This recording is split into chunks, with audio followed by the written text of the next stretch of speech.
Hello, welcome back to the channel. My name is Lisa Alvin Stoltari, and I am a genealogist and a passionate traveler. Over the last several years, I've been traveling. I've been traveling through time and getting to know these amazing women who came to us from France and other countries as well and began to be the true pioneers of New France and ultimately of North America. So it's been a thrill to get to know them and really understand the sacrifices that they made for us all. So with that being said, before we begin, let me show you ways that you can support the channel. The first three keep you in the know. Subscribe, like, and notify. All of that helps my logarithm so very, very much.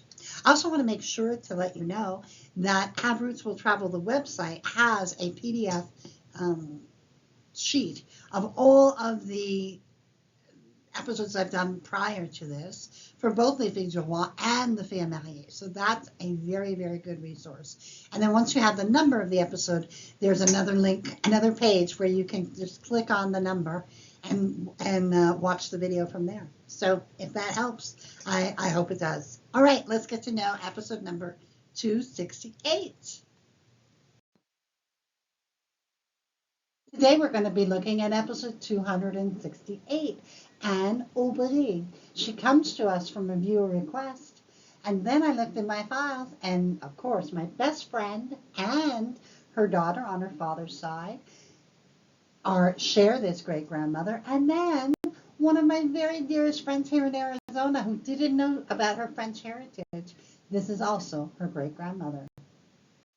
All we know about Anne is that she was born sometime in 1654 in Paris. We don't know what sector and we don't know the names of her parents. She does come to New France. She is on the ship's manifest of Le Jean Baptiste. She arrives in Quebec on August 15, 1671. Now, she is one of those that does not get married right away. So let's have a look at the groom that eventually shows up. The groom that would eventually show up for her, his name was Antoine Caillé de Brulefère et Biscornet. He's born 1651 in La Rochelle, France, and his parents are also unknown. La Rochelle was founded during the 10th century and became an important harbor in the 12th. Until the 15th century, La Rochelle was to be the largest French harbor on the Atlantic coast, dealing mainly in wine, salt, and cheese. The name La Rochelle first comes to us from the Latin Rupella, which means little rock, and that was around 961 that we can see the first naming pattern. La Rochelle has one of the richest histories of all the towns of France. From its beginnings as an area where the Knights of Templar had their strongest base, where Eleanor married Henry Plantagenet in 1152, who would eventually become King of England as Henry II in 1154. This put La Rochelle under Plantagenet or British or English rule until Louis VIII captured it in the 1224 siege of La Rochelle. But during the Plantagenet control of the city, Henry II had the Vauclair Castle built, and remains of which are still visible in the Place de Verdun. Another reason why La Rochelle is so very, very important and part of French history is it was in La Rochelle that the Protestant revolutions occurred and created the uprising that would become known as the Siege of La Rochelle. Throughout the 1600s, the Huguenots were expelled from La Rochelle.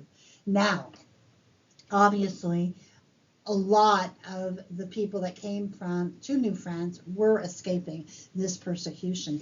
And in fact, some of you may be familiar with a place called New Rochelle in New York. Well, that was founded by Huguenots, Huguenots, people that were escaping, refugees that were escaping and created their own small town, if you will.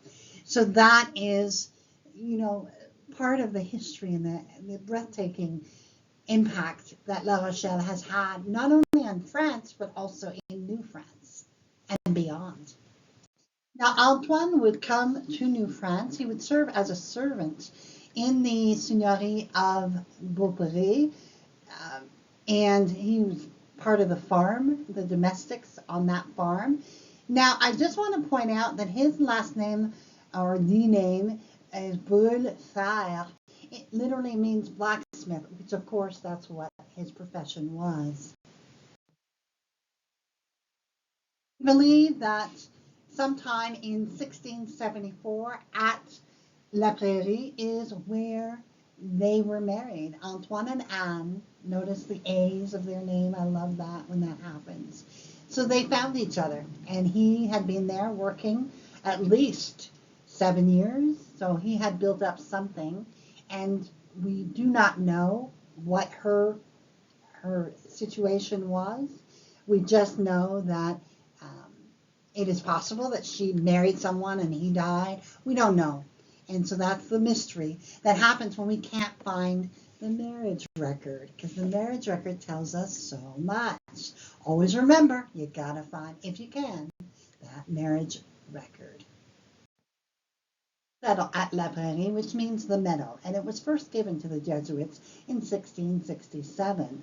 The seigneury would develop very slowly, but by 1687 it had both a flour and a sawmill. In 1691, the lumber would act as a barrier to the attack from mercenaries who came from New England. A few years later, a small wooden church was finally built.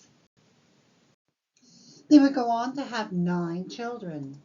Anne would marry Jean Boyer and have 2 children, both of whom made it to adulthood. Jean's mother was Marguerite Thénard, who we profiled in episode 239. Jean-Baptiste would pass away at 3 years of age. Marie, we do not know what happened to her.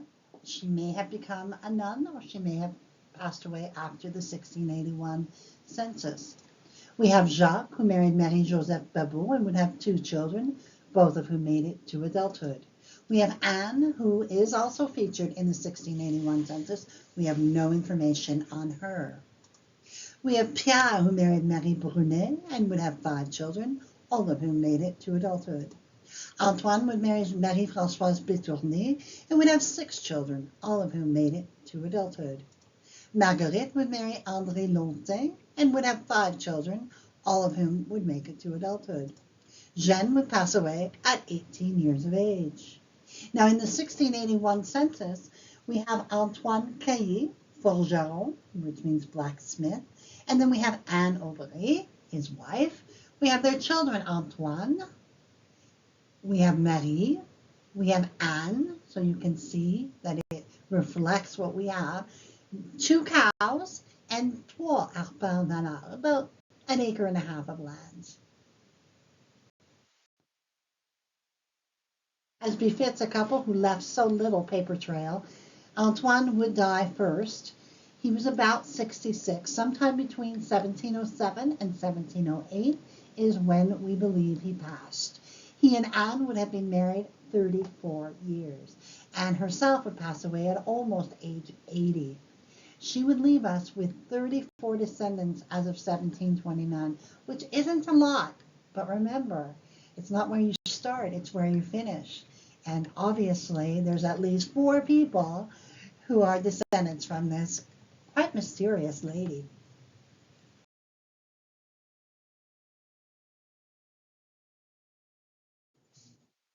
So ends Anne Aubry and her story.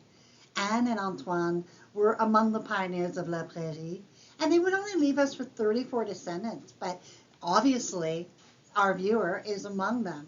Please let me know in the comments below if this is your descendancy, or your ancestry, I should say. And I think that they were very brave, and I think they lived in a remarkable life in the unremarkableness of it. I mean, remember, we didn't know anything about Anne and where she came from, only from Paris. And then she marries Antoine, a blacksmith, and they go off and they create a new life in La Prairie. I think that is remarkable for the fact that they just kept going on. And the fact that she survived till over the age of 80 is just, what a strong lady. So thank you, Anne, for your commitment, for your dedication, for your courage, and for most of all, taking that chance to come to New France and make a life so that your descendants can exist. So thank you to Anne, and we bless your memory. I also want to say thank you to my patrons, supporters, and subscribers. You're what make this channel grow. Thank you so very, very much.